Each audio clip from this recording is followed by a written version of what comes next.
Tahukah kita apa sebenarnya yang dimaksud dengan kesombongan? Rasulullah Shallallahu Alaihi Wasallam bersabda yang diriwayatkan oleh Imam Muslim, Al-kibru batarul haq wa ghamtun nas. Kesombongan adalah menolak kebenaran dan meremehkan manusia. Allah Subhanahu wa taala juga berfirman dalam Al-Qur'an surah Al-A'raf ayat 146. Sa'asrifu an ayati alladhina yatakabbaruna fil ardi bighairil haqq. Aku akan memalingkan dari tanda-tandaku orang-orang yang menyombongkan diri di bumi tanpa alasan yang benar. Banyak orang mengira bahwa sombong hanyalah berjalan dengan angkuh atau merasa diri lebih hebat daripada orang lain. Padahal kesombongan seringkali hadir dengan cara yang sangat halus. Di antaranya adalah ketika kebenaran datang kepada kita tetapi hati enggan menerimanya.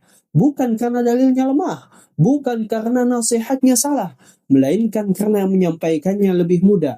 Karena bukan berasal dari daerah atau negeri kita, karena bukan dari kelompok yang kita kenal, atau bahkan hanya karena yang menyampaikan adalah seorang perempuan. Padahal seorang mukmin sejati tidak mengukur kebenaran dari siapa yang berbicara, tetapi dari apakah yang disampaikan sesuai dengan Al-Quran dan As-Sunnah. Selama itu adalah kebenaran, maka hati seorang mukmin akan berusaha menerimanya dengan lapang dada. Sifat inilah yang dahulu membinasakan iblis.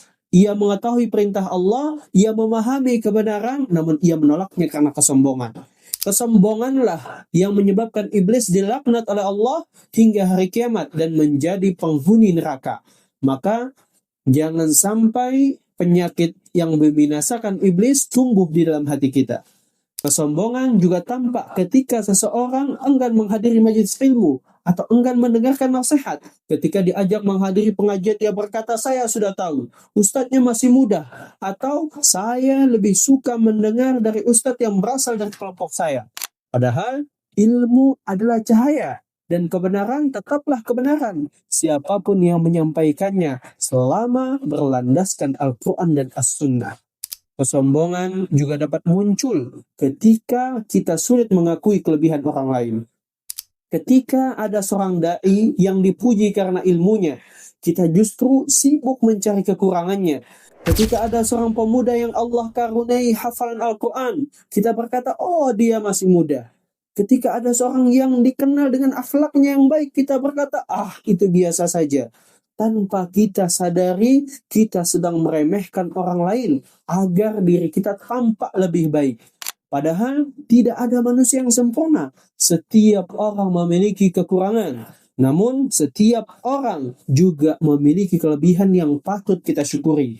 Marilah kita melatih hati untuk menerima kebenaran dari siapapun yang membawanya.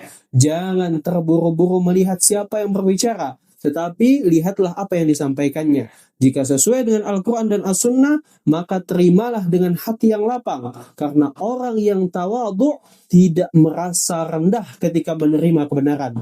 Justru dengan menerima kebenaran, Allah akan mengangkat derajatnya. Maka marilah kita selalu bermuhasabah. Jangan sampai kesombongan menutup hati kita dari hidayah.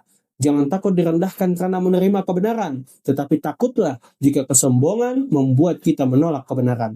Semoga Allah Subhanahu wa taala membersihkan hati kita dari sifat sombong, melembutkan hati kita untuk menerima setiap kebenaran dan menghiasi kita dengan akhlak yang tawadhu. Barakallahu fikum.